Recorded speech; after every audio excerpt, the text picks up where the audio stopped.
Alright everybody, welcome to First Attack here on Ultra Chen TV.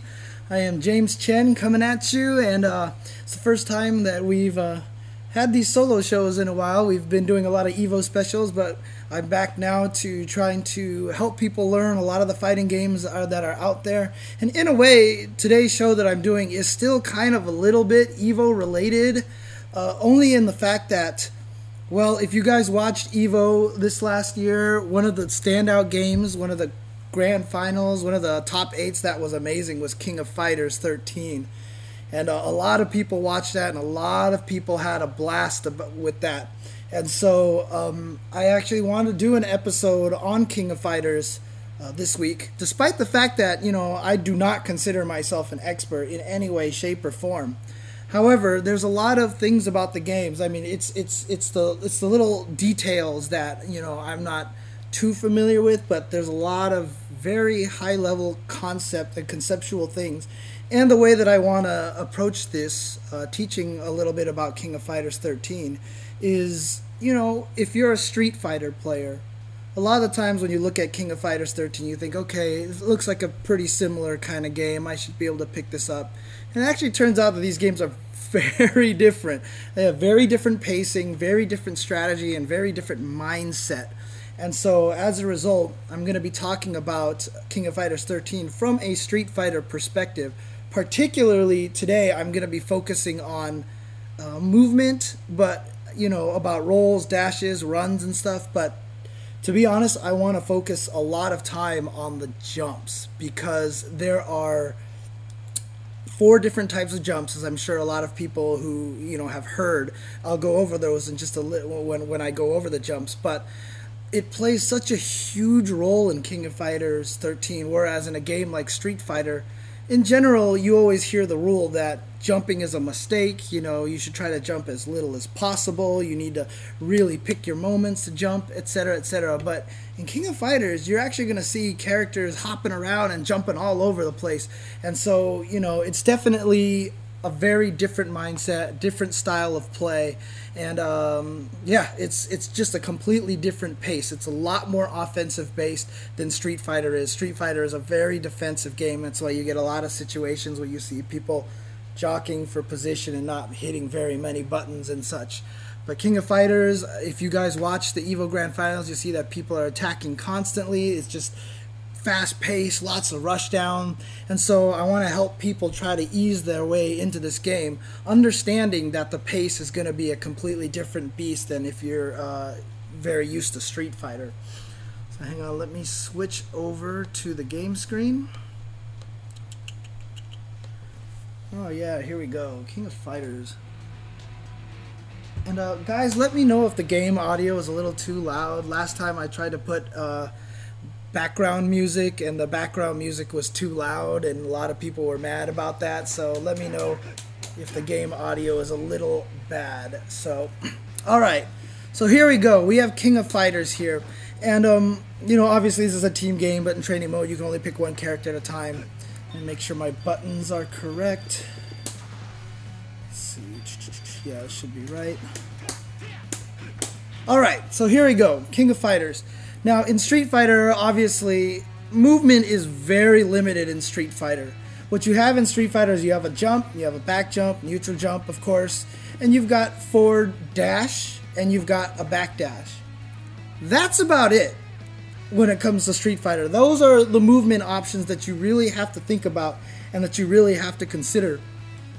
So when you come and start playing King of Fighters, the first thing that you're going to find out is that you have a lot more movement options. So I'm just going to lay them all out here right now and then I'll go into them little by little.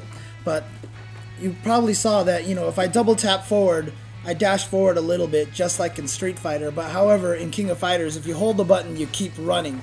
So you have a run as opposed to a forward dash in this game. You have a back dash. Back dash, for all intents and purposes, looks very similar to Street Fighter. Functions a little differently, but for the most part, it's kind of the same thing. But where it starts getting a little different, obviously, is the advent of rolls here. Every character has a roll. And if you're used to Street Fighter, this is going to be very similar to Abel's roll. And this is performed just by hitting light punch and light kick at the same time, and you roll forward. Whether you're holding forward on the controller or have the controller at neutral, you'll roll forward. You also have a backwards roll. So if you guys are actually used to CVS2, if you came from CVS2 where you played a lot of N-Groove and such, and you had rolls in that game, CVS2 did not have backwards rolls.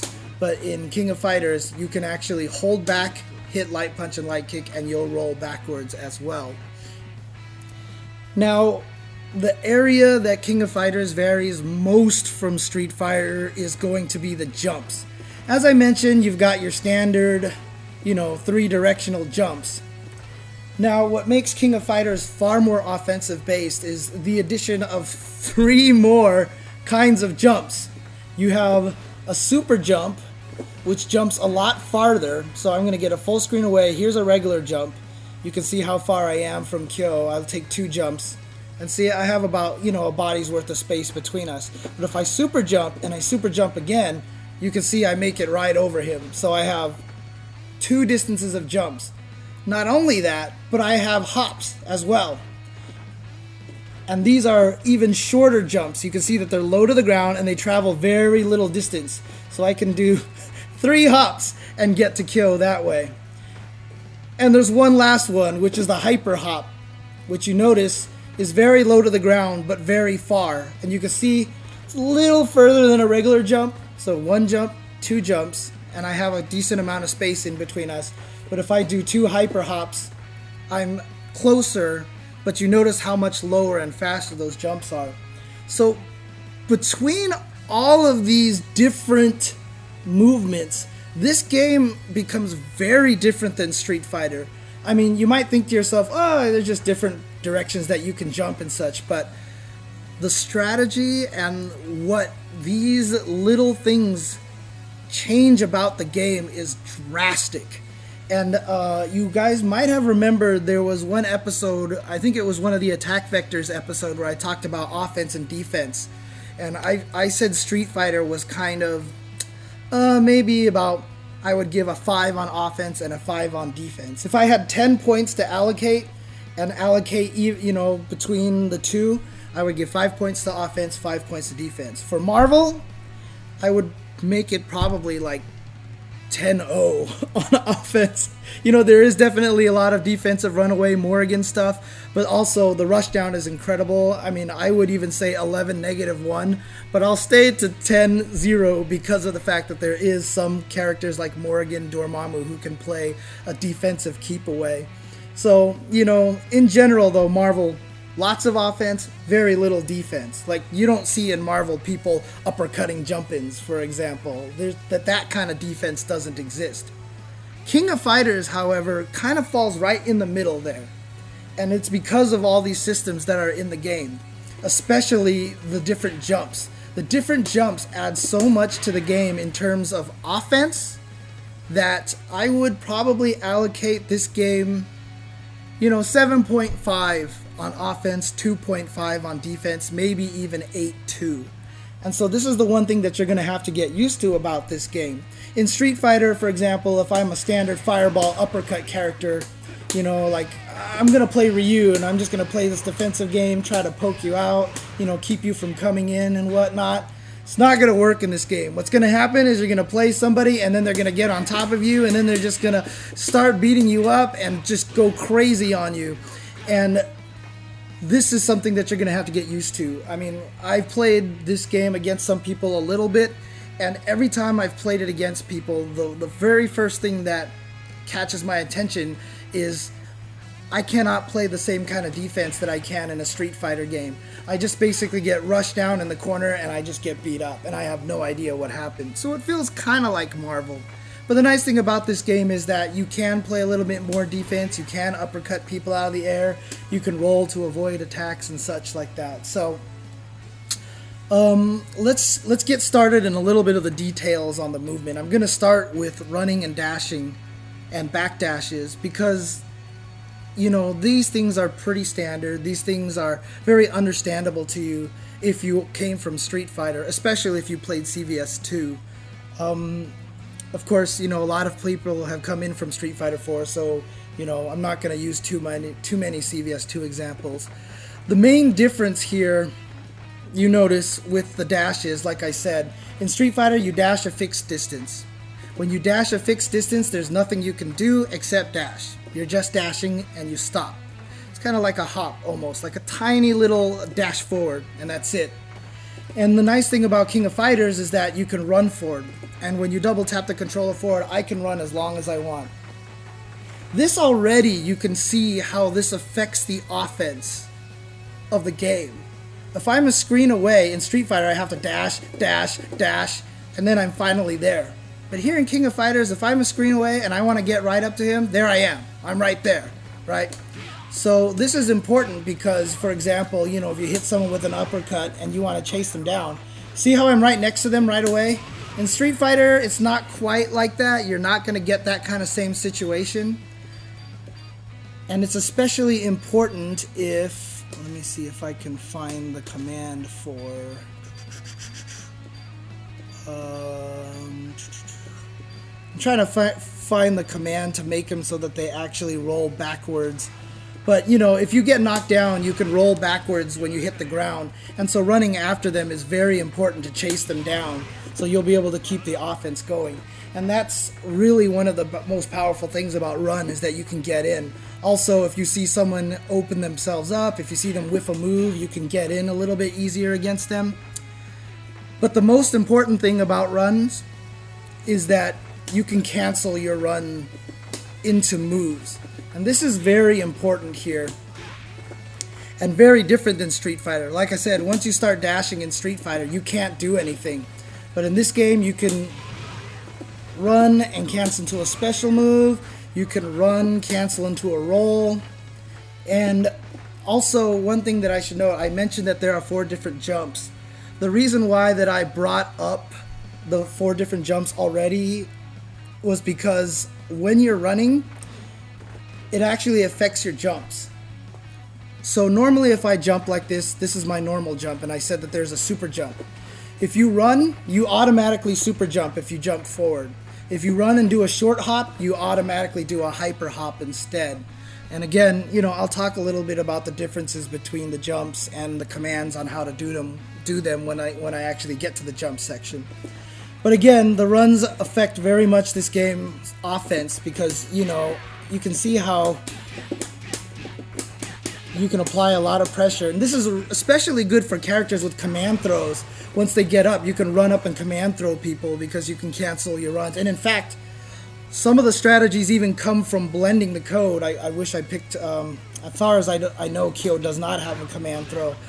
I wish I picked a character with one. But a lot of characters' command throws, for example, start on the forward direction of the controller.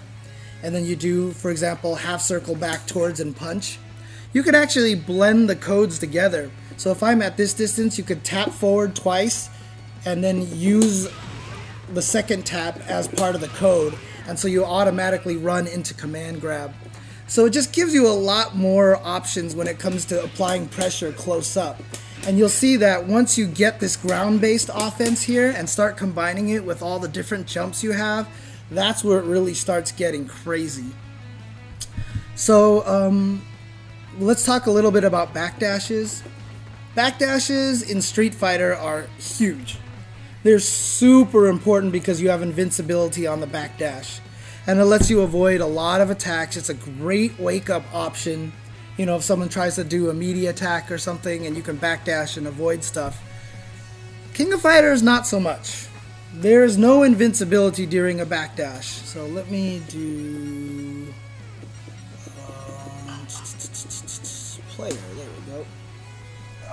Excuse me while I grab a second controller here. So you'll see here if I actually try to backdash. Oops. If I try to backdash, I get hit. See, I'm backdashing because if I normally get hit by this heavy kick, I stay on the ground. But if I backdash, they go into the air very quickly. And so the backdash gets hit. There's no invincibility on the backdash. The backdash is not the same kind of defensive move as you are used to in Street Fighter. So if you are coming in here and playing King of Fighters and you're coming from a Street Fighter background, you may find yourself relying on backdashes when your opponent's rushing you down. don't do it. Don't do it. It's not going to help you. The only real benefit is the fact that you end up airborne, so you're not going to get hit by a really large combo if you do get hit by something. But outside of that, backdash is mostly for positioning, you know, just to get you back a little. You know, you might be able to bait uppercuts on wake up and then run in and punish and such.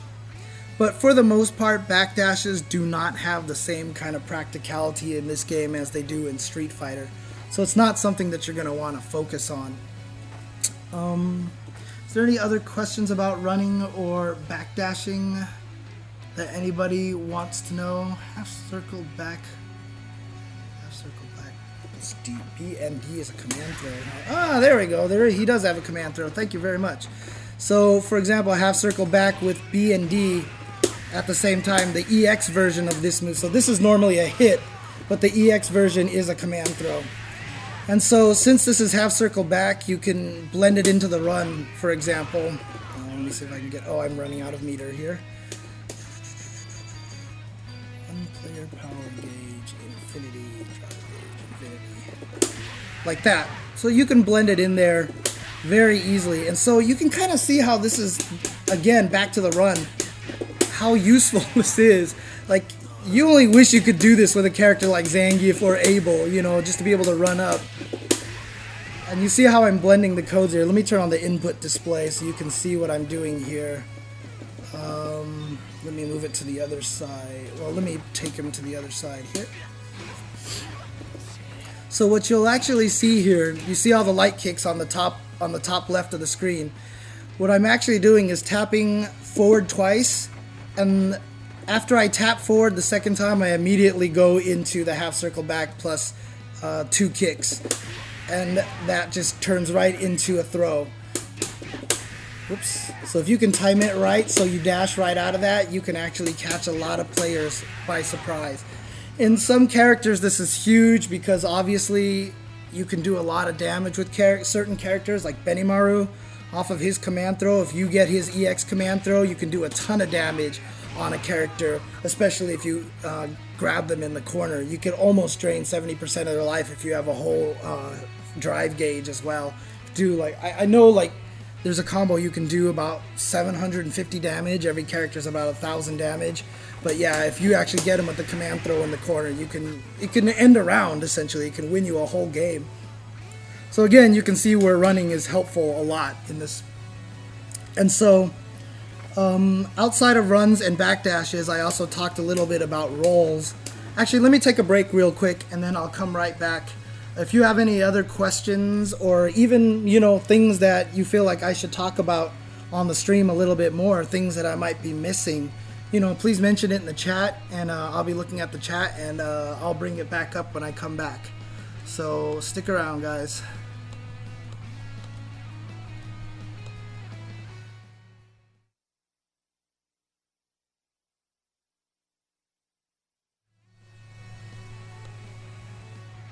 Alright everybody, welcome back to First Attack. I'm going over some King of Fighters 13 today because, you know, like everybody else, I've been wanting to learn this game forever, and a lot of people got their first taste of this game watching EVO, and when they watched it at EVO, I mean, their minds were blown. Everybody's minds were blown. A lot of people said it was probably the best top 8 this year at EVO, and talking to a lot of people, they're just like, oh my god, that game looks so much fun, I want to learn this game. And you know, now is the time to learn it because we're at the start of a new fighting game season. You know, EVO's kind of the culmination and we're starting again. And you know what, King of Fighters 13 is not going anywhere. After its reception at EVO, I'm sure it's going to be a major game featured at all the majors. So a lot of people are going to want to learn this game now. And so I'm trying to help people, you know, who come from Street Fighter as I am. I'm a Street Fighter player, and I'm trying to learn King of Fighters right now.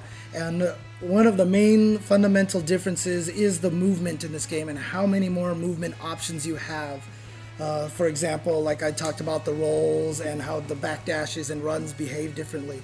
So I've already gone over backdashes and runs, and I should probably mention a few extra things about backdashes. For one thing, you are airborne right away. I did mention that a little bit, but the interesting thing is that if you have a command normal, for example, Kyo's jumping heavy punch, or C as you want to call it, is this. But if I do down and C, he has this move where he just kind of does this double-fisted downward punch. If you have a command normal, you can actually do it during a backdash. You can't do your normal jump attacks. For example, I can't do heavy kick. You can see me mashing heavy kick on the command list on the left. But if I have a command normal, such as down C, I can do that with Kyo.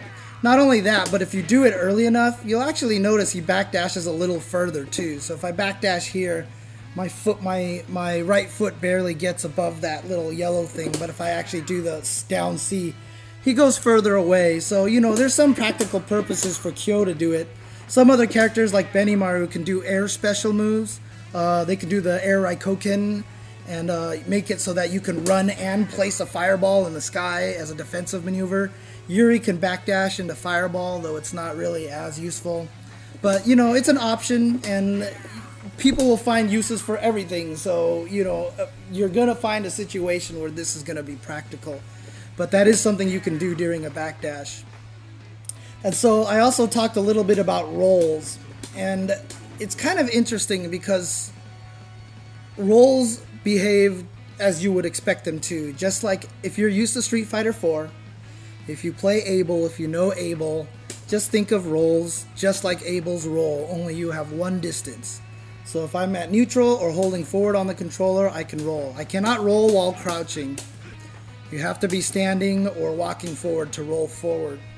And it's just the same thing, except, you know, well, it's the same thing as Abel's rolls. It's invincible right at the start. However, there is a delay at the end of it. So, I mean, I'll show you this right here. See, you can see, let me get out of the way of the inputs there. If I roll, you can see I'm going right through Kyo's kick here. However, if I hold down back after I roll, there is a little bit of a delay at the end there. So I will get kicked like that. So if you know the roll is coming, you can punish it towards the end. Not only that, but rolls are throwable throughout the entire roll. So if I try to roll and you predict it, you can throw people very easily here. And this is really important because you'll see this in a lot of high-level matches. Whenever someone gets locked down in the corner and the opponent's, you know, rushing them in and attacking, one of the most common things that people try to do when they get cornered like this is to roll out of the corner. And it's actually a very practical option if you're detecting a hop. So you can get around that like that. Hops are very effective offense, and I know a lot of people are asking how to do hops. I'll get to that once I start talking about jumps. But let me just say this right now, and I won't go into the reasons why. I'll go into that in a second. But hops are very powerful offensive tools. So when you trap someone in the corner, a lot of people are going to hop at you. So rolling is a very good way to get away from that kind of situation. If you predict that the opponent's going to hop at you, you can get out of the corner that way and escape. So a lot of times you'll see someone do this and then backdash and get out of there. However, smart players will know that you're going to be looking for the roll. So what they'll do is they'll come in front of you and fake a hop, and as soon as you roll, whoops, I'm playing two joysticks here right now, but as soon as you roll, they'll throw you.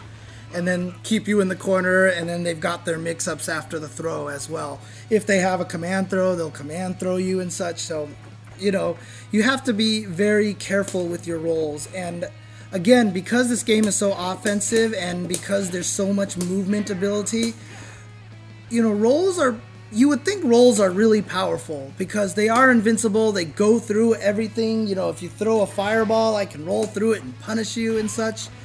But to be honest with you, because of the flow of this game, the way the game is so fast, and because you have so many movement options, rolls have to be used sparingly in this game. You really, really want to be careful with your rolls.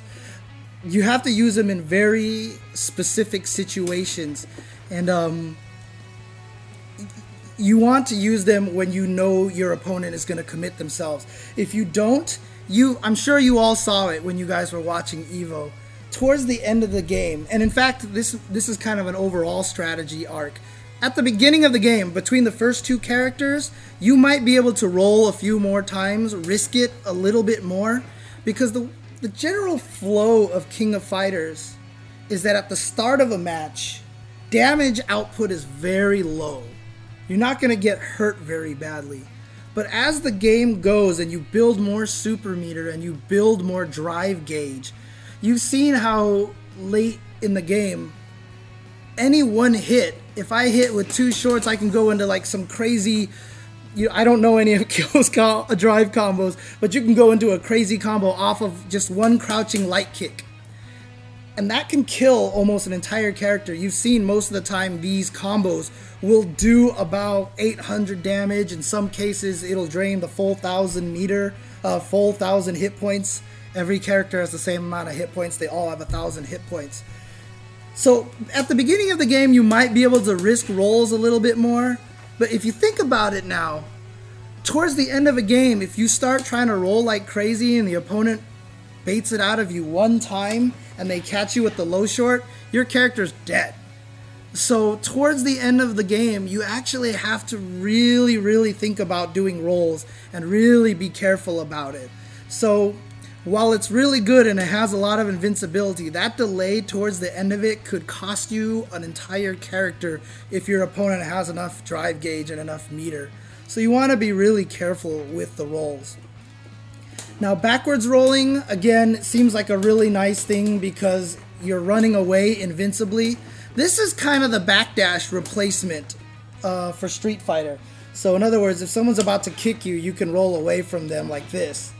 You know, and the only problem with it is, look how fast the backdash is, and look how fast the roll is. The backward roll is a little slower, and if you're gonna back roll, you know, if the opponent predicts you, like I said, the runs are so fast that a lot of characters can chase you down off of your back roll and punish you kind of similarly in the forward roll. Plus, the other bad thing about a back roll is that in King of Fighters, corner means death. I mentioned that, you know, once you get into the corner, you know, people can rush you down with hops and, you know, run combos and all sorts of crazy things. Getting into the corner is not a good thing in this game. And every time you back roll, every time you do a backwards roll, your opponent basically just gets free real estate. So all this may seem like a really nice, safe thing to do. Like, look, I'm invincible and I'm running away. This is not a safe thing to do. Because the more you do this, the more you put yourself in the corner. In King of Fighters, your goal is to go forward. You're trying to go forward and keep your opponent in the corner. And the more you give them the chance to put you into the corner, the worse off you are. So you do not want to abuse this move because you are just giving your opponent real estate. You've probably heard me and Ultra David talk about real estate a lot when we play Street Fighter, and in King of Fighters, you know, in Street Fighter, we talk about Guile, Dhalsim, oh, how much, you know, it's good to have all this real estate behind you. In King of Fighters, I feel like real estate is important for pretty much almost every character in this game. It's that important to have your opponent in the corner to be able to rush them down because of all the crazy offensive options you have in this game. All right, so that's kind of the information that I wanted to talk about rolls. So let's get into the jumps here, because this is really where the crux of the entire game, I feel like, comes into play. Obviously, there's more to this game than just all these jump options, but this is where you're going to have to learn a different flow of the game. This is where you're going to have to understand. If you watch the top players like Bala, like you know, Reynolds and Mad KOF and all these guys playing this game, their mastery of when to use all 4 jumps is so exquisite and it's so important.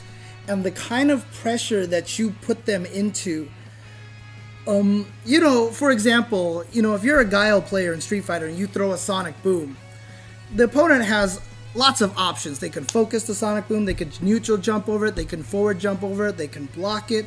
There's all these kind of options, but just because you threw that Sonic Boom and you're a Guile and you start walking forward after the Sonic Boom, you get this read on your opponent. You can kind of read how they feel, and so you're thinking to yourself, you know what, he's gonna neutral jump this time, and he neutral jumps and you jump roundhouse him out of the air or something like that, because you just kind of have that feel, because when you throw the Sonic Boom, you have control of the offense. That's kind of how the jump attacks and the fast-paced offense in this game works in King of Fighters. Once you get your opponent in the corner and you start getting this offensive flow going, you'll notice when you watch a lot of high-level matches, they just get into this flow where they just really start beating you up. And then, like I said, they read when you're going to roll, and then they get thrown. And then they get you in all these cross-up situations, and it's just crazy. So once you get that offense going, you have so much control of the situation that it's much easier to read the opponent than if you are just walking around standing still like this. So let's talk about all the different jumps. So there's the regular jumps, like I talked about. There's the super jump. Now, if you're an Ibuki player, if you are a Viper player in Street Fighter 4, you know how to do this. If you played Third Strike, you know how to do this. Basically, just make sure you tap one of the down directions before you hit the up. So tap down and then hit forward flip, and you'll do a super jump diagonally forward. If I tap down and super jump, and if I tap down and hold up, I jump higher than oh no wait, actually, my mistake. There is no neutral super jump. I forgot about that. There is no neutral super jump. There's only diagonal super jumps. So if you super jump straight up, it's going to be the exact same thing. But super jumping, you notice, lets you go a lot farther. It's the same height, but it lets you go further. So this gives you more distance when you super jump. Now, super jumps are not as important, in my opinion, as the hops and the hyper hops. Now, to do a hop, you basically just have to touch any of the up directions very briefly and return the joystick to neutral. So here's a normal jump. This is the normal jump.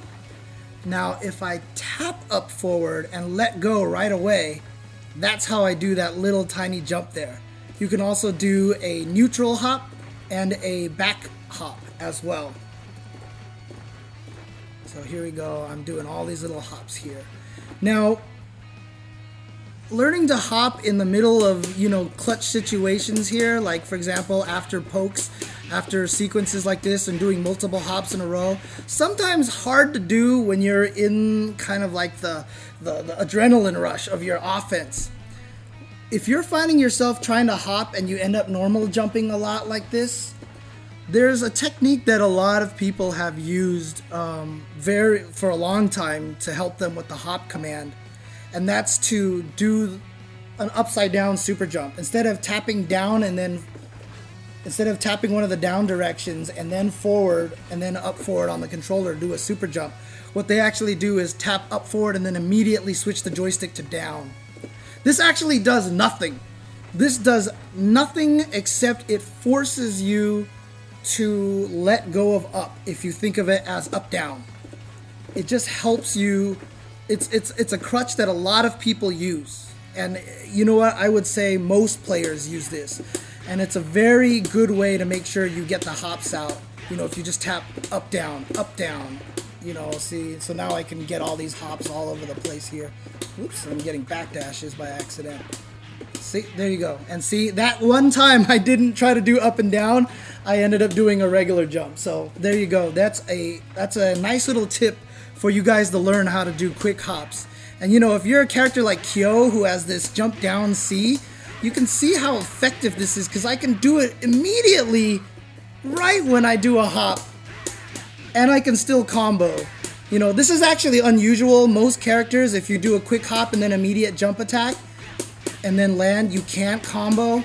Kyo is actually a really special character, and that down C causes just amazing hit stun. So this is a super effective tactic for Kyo, is just hop into immediate down C, and then I get a free combo off of that.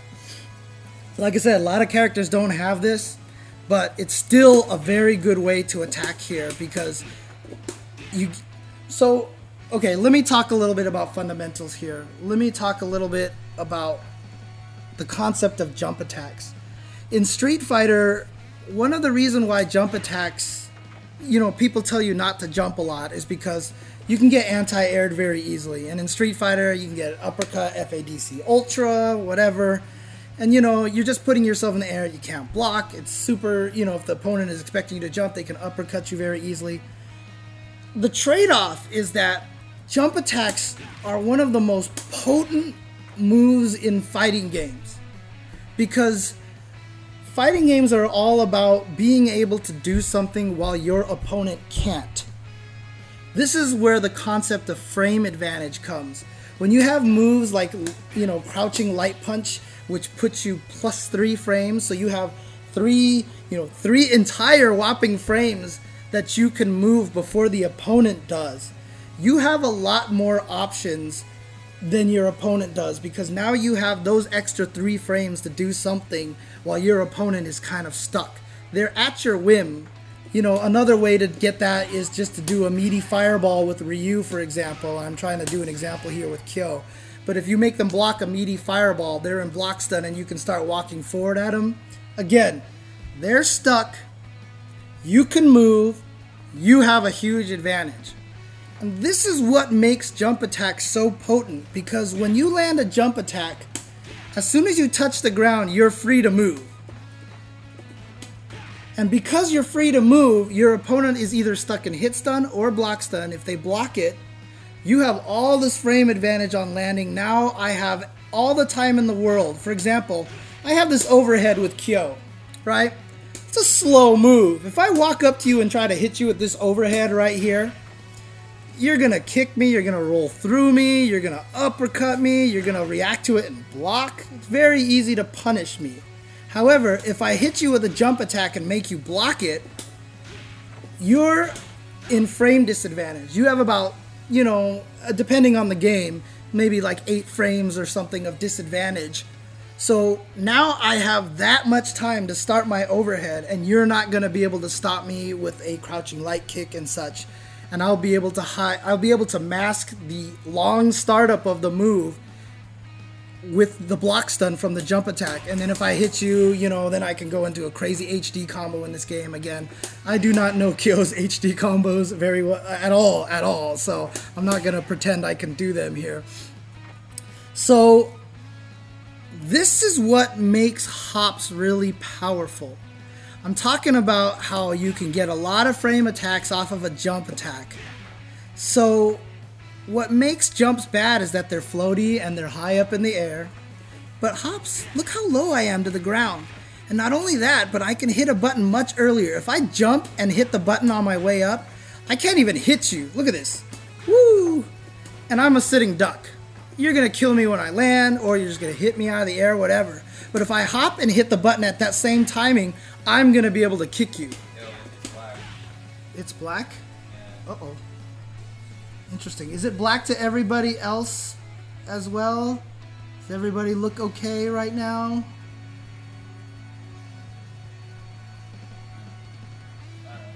So some people are saying it's good now, some people are saying it's bad. Refresh. Okay guys, I'm gonna do a refresh really quick and I'll be right back. So I'm gonna stop the stream and I'll come right back. People are saying it's fine. Oh, it's fine now? Yeah. Oh, okay. Okay. Well, I'll take a break in just a little second. But this is where hops are really powerful, is that I can do a quick hop, immediate jump attack, and I get instant offense. And if you see and because I can kick right away, the opponent might think, oh shoot, he did a hop, so I'm gonna block because he's gonna kick right away. But once you scare them into that, I can kick a little bit later, and now look, when I kick so late, I get so much frame advantage because I hit them very, very low in my jump. So this is where the power of hops come from. You can get a lot of offense going here, just from this. And like I said, with Kyo, it's particularly powerful because of that jump down C. But hops are really potent, and you will start to find that this is where so much of the offense in this game comes from. You can jump, neutral jump, hop, forward hop, jump back hop as a defense right there. So it's just a super effective offensive tactic, and that one move alone, that one mechanic system, universal mechanic that every character has, is what makes King of Fighters feel so different than every other game, in my opinion. I feel like that is the personality of King of Fighters, is this hop mechanic. Also, just so I can get into it real quick, the hyper hops, they have the same height as a regular hop, They just go a little further. They last just as long. But like I said, it's mostly just for distance. And the way you do a hyper hop, same way you would do a super jump. If I did a super jump by tapping down before I hit forward flip or back flip, for a hyper hop, you tap down before you tap forward flip. Boom. So there you go. That's how you do it. And so once again, you can use that same technique. You can actually do, for example, if I want to do a hyper hop going forward, I'll hit defensive crouch, offensive jump, or forward flip. So defensive crouch, forward flip, and then I'll move the joystick right back to defensive crouch to make sure I do a hyper hop. And you can see why this is useful, because a regular hop, not going to hit you from this far, but a hyper hop, I can get you from over here. So it's kind of like a free offense from this far away, so it's really, really nice to have as a weapon, especially in a game where characters have, for example, ground-based fireballs like that. You can just hyper hop right over it and get some good damage. So that's the hyper hop. And so I'm going to take a quick break. When I come back, I'm going to talk about, you know, hyper hops and hops seem really good, so why would you ever regular jump? Why would you ever super jump? And also, if you're on defense, what are you going to do against this offense? How do you stop it? Because like I said, it's really potent. And if it's too potent, obviously it's broken. And this game is not a broken game. So how do you stop this kind of offense? So we'll get into that when I come back.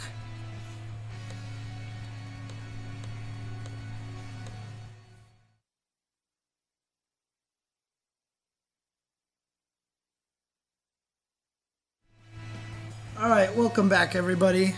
During the break, I'm just sitting here. Look at this. Yeah, I can do King of Fighters combos. Woo! Okay. So I've been talking about, you know, the different jumps, and, you know, this really makes the game in King of Fighters. These short hops, the hyper hops, you know, these are great offense here. You can get in this, mix them up with jump, you know, run attacks. You know, and just like in Street Fighter, you know, defense can be crouch light kicks if you think someone's going to run at you. And see, that's again where hyper hops come in. Like, even from this close up, I have no danger of jumping over somebody. That's actually a really big deal, because in Street Fighter, you know, no matter what, if you jump right next to them, you go over them. But if you do a hop, you don't make it over these characters. So even at close range, if they do a crouch light kick, I can stay in front and hit them. And that's really important. Holy crap, I just crossed up with kill. Oh my god, that's broken. Yeah, that jump down C. Holy moly. Oh, that's good. Holy moly, that's really good. Okay, anyway. Yeah, see, again, I'm learning this game just along with everybody else. But, you know, the one thing that I've made sure to study whenever I watch the game is understand the fundamentals of the game. You know, I'm not worried about the character specifics quite yet. And I'm learning 3 characters right now. And Kyo is not one of them, but I wanted to pick Kyo because he's kind of the Ryu of the game, so everybody can see this character. But, so like I said, you know, these hyper hops are really good. These are really good options, regular hops and hyper hops. So here's the question is now, how do you stop this? How do you actually beat all these attacks if someone just keeps hyper hopping? Like I said, it goes over your low kicks. So this is really bad, right? This is a problem. If the offense is too effective, then whoever gets the offense going first is going to win. The way King of Fighters works is once you get into about this distance, about hyper hop distance or about hop distance, what you'll end up seeing a lot of players do is they'll find a good normal move that actually covers the space. For example, Kyo standing roundhouse. Very good one right here. So if I predict you're going to hyper hop at me, or if you're just going to hop at me, I'm just going to throw out a roundhouse. And see, it'll hit you out of the air if he does the hop. So what ends up happening is that King of Fighters, instead of reacting to jumps with uppercuts, there's a very preemptive defense strategy to this game. You're going to be throwing out moves that cover that space in front of your face. You remember in the previous episodes when I talked about attack vectors and how your attack covers certain areas and goes in general directions. You're going to want to find a move that hits in that space in front of your character's head. And if you throw this out enough, you're going to discourage enough hops you know, that you can shut down this offense a little bit. Again, I'm trying to use 2 controllers at the same time. Different characters are going to have different quality defensive mechanics there. I'm going to switch to Yuri here. She's one of the characters that I am trying to learn, so I can actually show you guys some better examples of some really good anti-hop moves. So let's go pick a stage. I'm going to pick this stage. No, I'm just kidding. I'm not going to pick that stage. That stage is banned for obvious reasons. Alright. So you saw with Kyo, his standing light kick was, oops. His standing light kick is like this. This is not going to stop my hops here. So this is not a very good move. So I've got to use standing roundhouse like this. Or standing hard kick, I should say. The problem with standing hard kick, very punishable on whiff. If I bait it out, I can sweep you. So different characters have different quality space controllers. And this is actually why one of the things that makes Yuri kind of good is she has this stand light kick here. So if I decide to hop, look at that. If I hop, ooh, look at that. And, you know, on whiff, you're not going to whiff punish it as easy. You know, you can whiff punish it, but it's not going to be as obvious to whiff punish as this. Different characters are going to have different qualities of anti-hop techniques. Another good strategy here with Yuri is just to throw out Saihas like this, just to cover that space. And if they just happen to jump, you know, they're just going to run into it. Benimaru, exactly. You can throw out Raikokens and stuff like that. So, oh, I'm not going to use an excuse that Yuri is bad in this game at all, because I know she's so good in this game. Yeah, so this is one way that you can stop the hops. Again, real estate, very important. If your opponent gets a little too crazy with hops, roll a hop. If you predict a hop, it'll give you a big window to roll out and get out of the corner. So that's another reason, that's another way to, you don't counter the hops, but you actually discourage the opponent from doing it. Once they get here, if they think, you know, it's that whole mind game thing here. You know, they're like, okay, I'm going to hop. Oh, he rolled. Okay, he got out of the corner. So next time I'm going to go, okay, if he rolls, I'm going to throw him. Haha, right? And then the next time you're like, oh, if I know he's going to wait to throw my roll, this lets me get my offense and lets me get in now. Now I can do things, you know, and I can actually start my offense going on him. So, you know, there's that kind of mix up there. So that's kind of one of the reasons why you don't want to abuse hops, and it's a way to kind of shut down hops a little bit. Is by, you know, rolling through them or just covering the space in the air with this. Oh my gosh, I'm so bad at using 2 controllers at once. Here you go.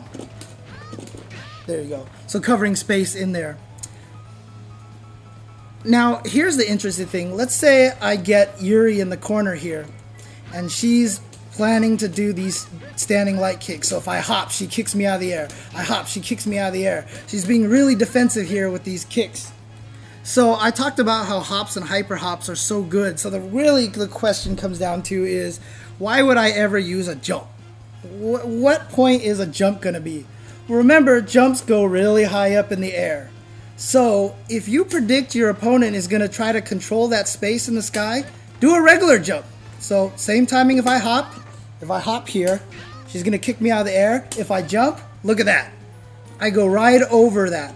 So the regular jump actually turns out to be a way to stop the preemptive defense on how to, you know, if I'm sitting here expecting Kyo to hyper hop, he's going to regular jump. And look at me, I'm stuck in move recovery. And if you imagine I'm Kyo and I do that, oh, I'm dead.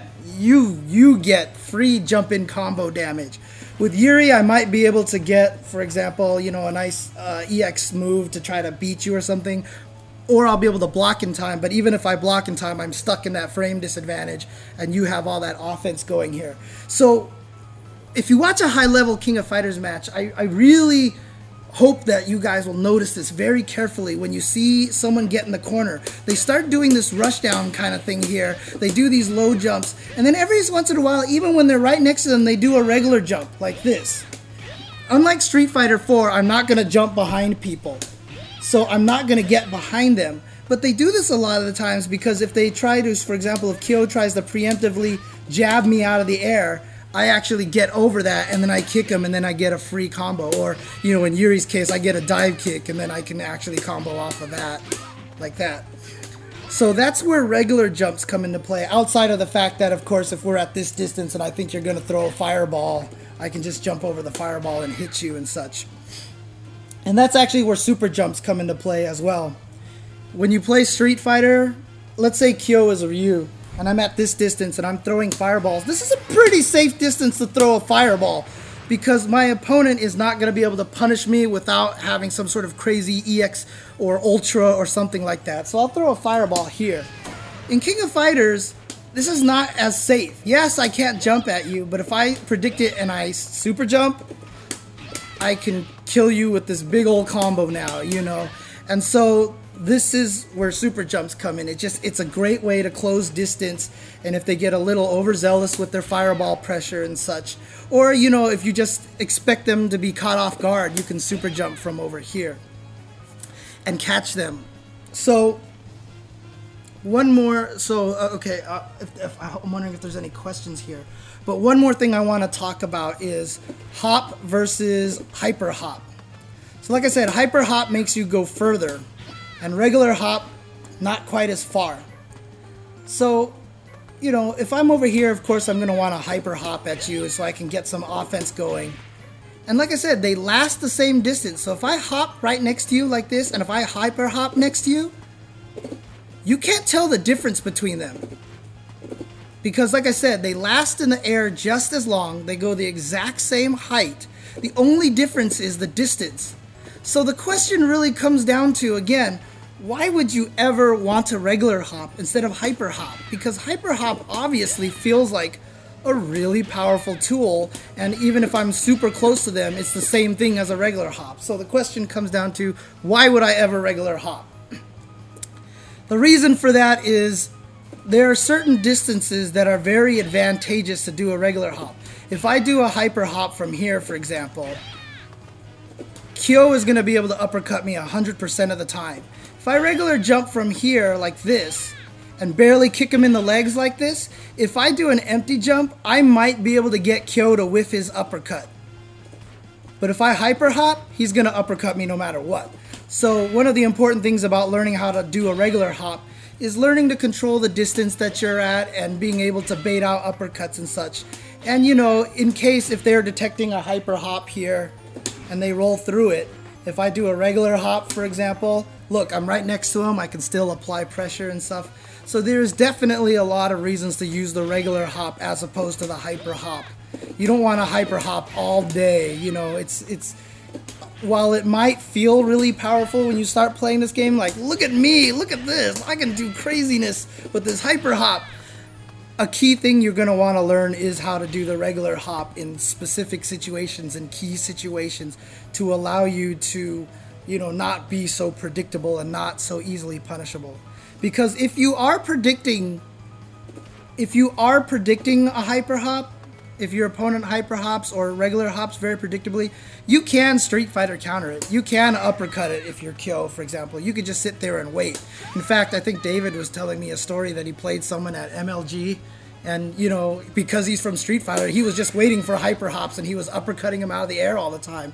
And all of a sudden the opponent was like, what the heck, this is different, you know, because you can do it if you're waiting for the hyper hops and such. So it's definitely something you can do. And so that's why you want to mix this ground offense at the same time as the hyper hops. So, and the regular jumps. And once you mix all these things together, it just becomes really, really potent. Your offense becomes very potent. And your whole goal is to mix them up just enough so that your opponent can't figure out how to get out of these situations. I really want to recommend everybody check out the King of Fighters 13 wiki on Shoryuken.com. It was written by Sparkster. A lot of this information actually I got came from that wiki because I'd done a lot of reading on that wiki to learn this game. One of the other defensive techniques I want to talk about on how to get around hyper hop tactics like this, because one of the most powerful things about hyper hops and regular hops, they do jump very low and they last a lot shorter than a regular jump. Empty jump low attack and empty jump throw is really potent off of these hops, because we'll be rushing you down and then you'll see a hop and you're like, oh my gosh, must high block, and then they land and then they get some big old combo on you afterwards, right? And that's not cool. That's not cool at all. So there's actually a technique, an option select, a defensive option select that you can use against these hyper hops. And I know I talked about how I want to keep this a little bit basic and not try to get into too complicated stuff here. Option selects are a little more complicated. If you don't understand option selects, please go find the First Attack episode where I talk about option selects and I explain it in great detail there. But one of the strategies against hops is to basically hold back, and during the timing of which, so look at Kyo's controller scheme right there, to make sure you hit back end hard kick or hard punch at the timing after you block the jump attack here. Sorry, I'm stuttering because I'm trying to do 5 things at once. Basically, if someone hyper hops or regular hops at you, hit H at the timing that will make that move come out after you block this jump attack. The reason why this works is because if I hyper hop and kick, you block it, you hit HK or HP, nothing happens. If I empty jump and throw, you tech my throw. If I empty jump and try to go low, you'll throw me. You'll lose the command throws like this, but in general, it's actually a really good tactic on how to get out of that situation. You know, the downside of it obviously is you're accepting the fact that you're gonna block this jump attack. So you get put into another mix-up immediately. So now as soon as you block this, I've got overheads, or I've got, or I've got command throws, or I get the chance to run and attack you and such. So you do end up with a lot of disadvantages for blocking that, but it is a way to help you recover from an offensive rushdown. So time an HP or an HK so that you hit the button after you block this move. And so if I do an empty jump throw, you'll tech it, or if I do an empty jump low, you'll throw me first. Again, this is all information that I've gotten off of the Shoryuken Wiki that was written by Sparkster. Very, very useful information there. Lots of good stuff when you read that. It's a little interesting when you see the front page and it has all the basic system mechanics like dashing and running and stuff. You can click on the actual title. Like you'll see, for example, running, there'll be a short little paragraph, but if you click on the actual word running, there'll be more detailed paragraphs there, so you can get some more information on that. But again, that's another defensive tactic on how to get around that kind of situation. So is there any other questions? Okay, I'm gonna take a break really quick, and when I come back, if you guys have any more questions, please type them into the chat and I'll answer them. I'll come back, do a very short Ask jchensor segment, and then we'll jump into level 3 focus, where David is going to cover some third strike. So stick around for all of that stuff. It'll be coming up right after the break.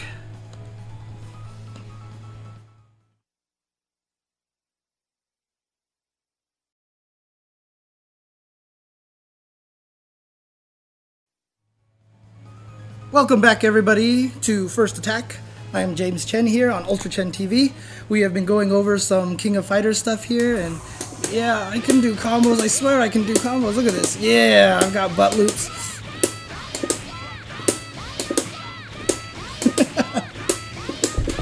Oh, I missed my max cancel. Anyway, but yeah, David mentioned to me during the break, a really great resource out there for King of Fighters is Dandy J's videos on YouTube. He has a lot of videos for a beginner's guide for King of Fighters. So if you just go to YouTube and look up, just type Dandy J in the search, go to his channel, you can find a lot of great information there. Someone asks, that's actually a really good question. Sith Probe asks, how important is team strategy, the 3 characters that you actually have in this game? It's very important because a lot of different characters fill different roles.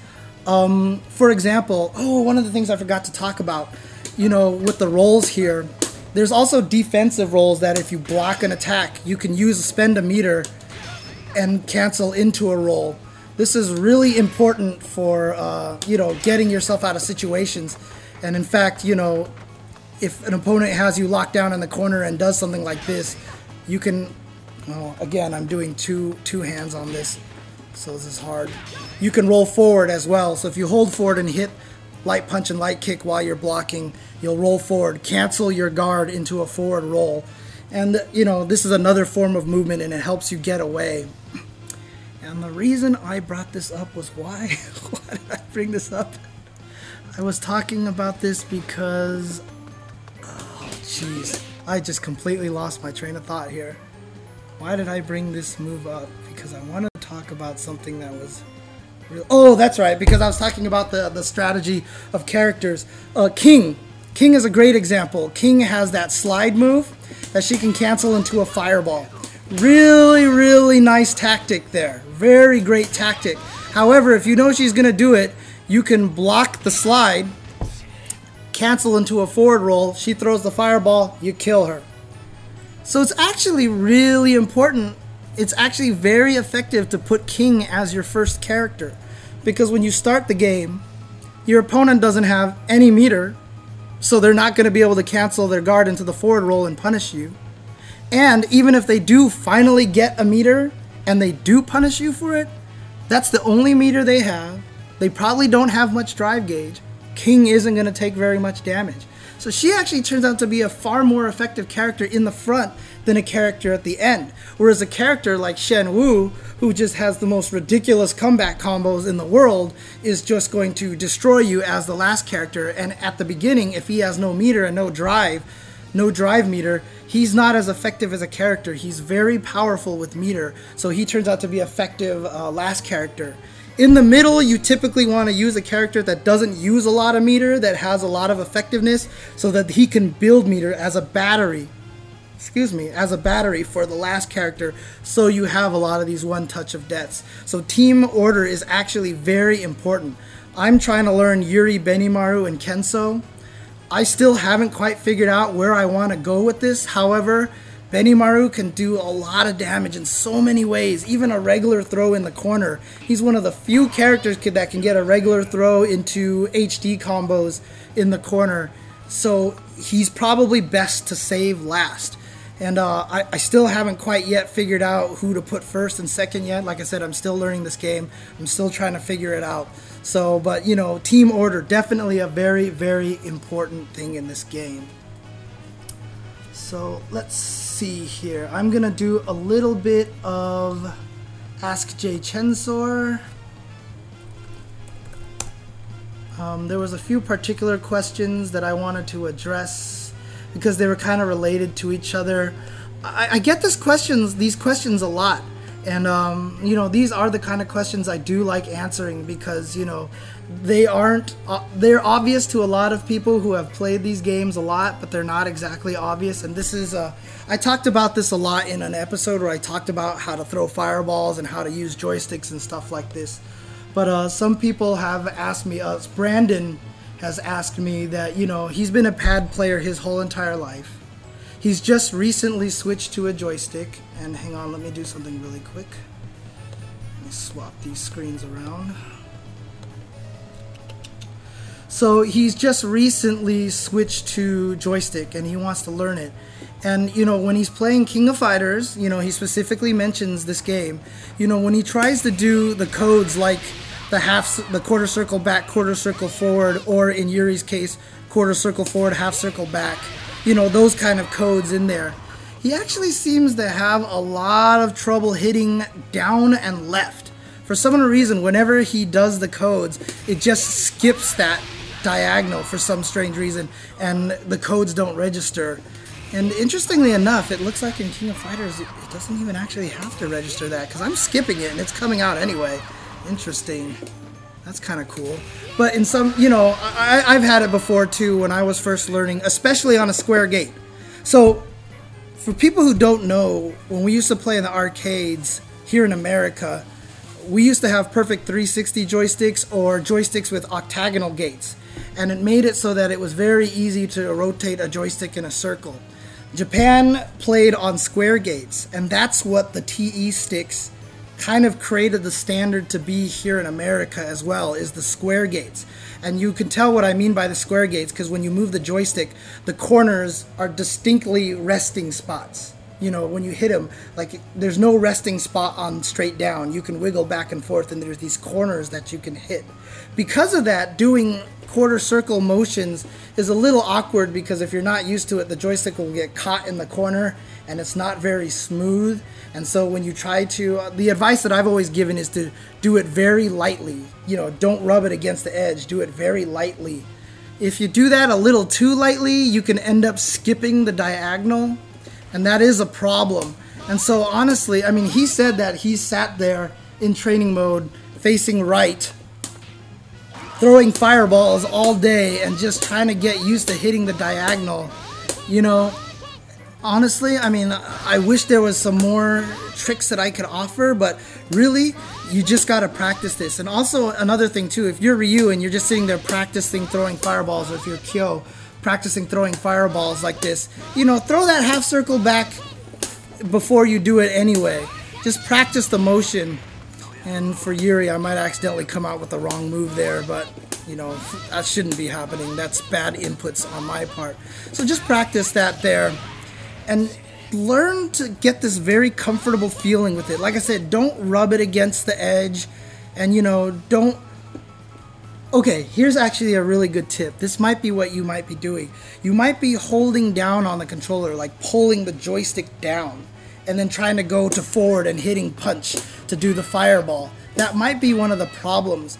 You don't actually want to pull down on the controller. You can actually just barely nudge it down. So very lightly go to down and roll forward, you know, on the controller. Like, so if you can see this on the screen here, don't like hold down and then try to go forward. Just lightly roll it. That'll probably help you a lot more getting the diagonal to register a lot more than if you're actually holding down and trying to hit forward and do a fireball. Because if you roll it in there, starting from neutral, in other words, learn to do fireball starting from neutral.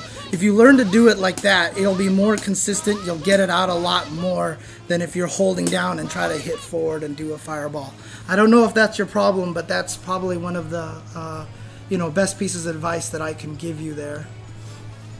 And then a second person asked me, Grant Cheney, and someone just tweeted me a question today, same question. He just asked me, he's new to arcade sticks. It's really hot in here, by the way. He's new to arcade sticks, and he wants to know what the proper hand position is for buttons.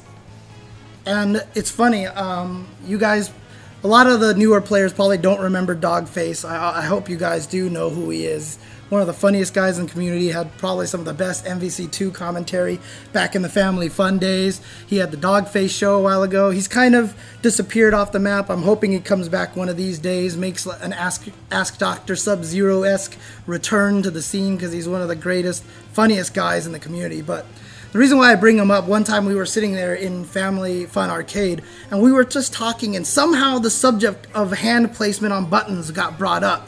And I think he made a comment like, it was really weird. I was watching this one guy play, and he used his thumb to hit, like, you know, he used his thumb to hit this button. I think that's really weird. And I was like, what are you talking about? I use my thumb all the time. And it's true. When I play Street Fighter, you know, I will hit this for short all the time. Sometimes I'll do this. Sometimes I'll do this, but you know, if I want to activate HD combos in this game, I'll use my thumb here, or you know, if I want to do low short, stand short, uppercut, you know, just so I have my, you know, let me just make this story short, which I'm very bad at doing. There is no incorrect answer for finger placement for buttons. Everybody has a different technique. There are some people who never use their thumb. So Victor, aka Dogface, is the kind of person who plays like this. He just moves his hand around and hits all the buttons that he wants to hit. you know, and there's nothing wrong with that. If that's more comfortable to you, then that's how you play. If you like hitting it with your thumb, that's correct too. There is no incorrect answer. And in fact, I honestly don't know what is used more, the thumb technique or the non-thumb technique or whatever. It would be actually kind of an interesting poll to ask a lot of top players to find out how they do it. But it is all up to you. Every technique works. And, you know, a lot of these people are talking about finally going to an arcade stick. You know, there's plenty of guys like Fnatic and Snake Eyes and stuff who are great at pads as well. Basically, what it comes down to is if it's comfortable to you, you know, it's the right answer to do it. Just play it that way. Do what's most comfortable so long as it's not hindering to your execution. I mean, there are some techniques that you might do. For example, like I said, pulling down on the joystick and hitting towards and punch. That might hinder you on ways to do things. But in terms of how you hold the joystick and how you place your fingers around the buttons or even on a pad, really, if you can be consistent with it, there's no real wrong answer to it. And you know what? I'm gonna end it right there. I'm not gonna do any more Ask jchensor questions. I've got a bunch of questions. I apologize. I don't think I've done an Ask jchensor segment in over a month just because of all the Evo stuff and all the breaks that we've been doing. I'll probably dedicate an episode very soon to just answering questions. So if you asked your questions like 2 months ago or something like that, I apologize. Hopefully when that episode happens, I'll be able to get to it. But that's it for First Attack today. If you guys have any more questions and have some questions on King of Fighters as well, please tweet me at jchensor or at ultrachentv with the hashtag AskJchensor in there, all one word, and I'll be more than happy to answer it. In the case of King of Fighters, if I don't know the answer to it, I will find somebody who does know the answer to it. So once again, thank you everybody for tuning in. Please stick around. David will be coming up with Level 3 Focus, and he'll be going over some Third Strike matches in preparation for the 25th anniversary tournaments, which will be starting this weekend. So you'll definitely want to watch Level 3 Focus coming up. Alright guys, thanks for tuning in.